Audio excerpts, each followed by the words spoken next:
Hello প্রিয় ভাই ও বোন সকল, আইলাম আজকে রান্দার ভিডিও লইয়া। আমার মামু দেখরা আপনি তান আঁশ একটা বহুত আগে একটা আনছিলা, ওগুলো আজকে আমরা রানমু। সো এগুলো ফুরাইয়ের আজকে হোল হাঁস লই এসছুন, খাটিয়া উঠিয়া দিছে না, তো আমরা খাটা উঠাও লাগবো, সপ্তাহ করা লাগবো। সো তার এখন আমার মামু আঁশরে ফুরাইরা, আঁশ ও সুরানি শেষ হয়ে যার, প্রায় শেষ হয়ে গেছে। দেখলে আপনারা কিলে আমরা পুরাটাম গ্যাসের চুলা অন করি।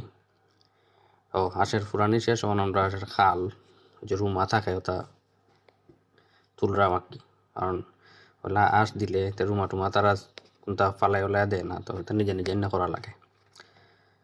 তো আঁশ তো বুঝরা বেসবা তেল আঁশর মাঝে।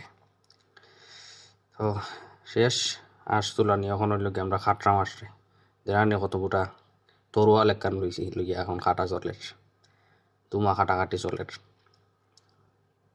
তো কাটাকাটি শেষ হয়েছে আর প্রায় আধা গান খাইতে হাঁটছেন অলরেডি। দেখরা যে শক্ত আঁশের মাংস, কিন্তু এটা বাইরিয়া বিরিয়া কাটা লাগে। তো বেসবা এক্সপার্ট আমার মামু। তো শেষ কাটাকাটি ডান। দেখরা আমরা এখন আর তার মাংসটা দইলিমু গরম পানি দিয়ে দইরা মনে হয়। তো দোয়া শেষ, তখন সপ্তাহ স্পাইস মশলা টশলা সপ্তাহ অ্যাড করিলিমু, অ্যাড করিয়া মাখায় খাইয়া বয় লিবার পালা আর কি।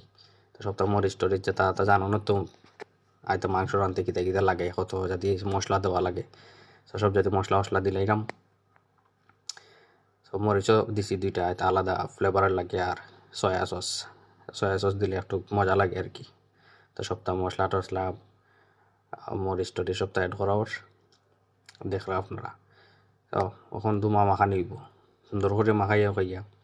না মাখাইলে মাখানির মাঝে কিন্তু মশলা মাংসর মজা থাকে, সুন্দর করে মাখানি লাগে। মাখানি শেষ, এখন বয়েল হয়েছে, আগুন দিছি না, তার বাদে লাড়াটা মানতা দিব। তো আগুন দিলাম, আগুন দিয়ে বয়াইছি, তো এটা হইব 5-7 মিনিট বাদেও দেখো কাকিতা গুড়গুড়ি ওরের পুরা একবারে ওর। এখন কোনটা দেওয়া হয়েছে না, খালি দুইটা টমেটো দিছে কাটিয়া, আলু ফোড়াই দিমু একবার লাস্টে, কারণ আলু কেন কি যাত আলু ইতা ফট করে জই যায়। লবণ দিতাম ভুলে গেছিলাম, এখন লবণ অ্যাড করলাম ইতার করবো ভুলিও যাই। ও আলু অ্যাড দিলাম, কারণ আলু ইতা ফট করে গলি যায়, এখানে আলু অত নরম তা হইয়া লাভ নাই, দিবার লগে দেওয়া গলি গেছে। আর আলু ভাঙ্গি যায় বেশি আগে দিলে। তো রান্না প্রায় শেষের পর্যায়ে হয়ে গেছে প্রায়, আমরা খাইলাম।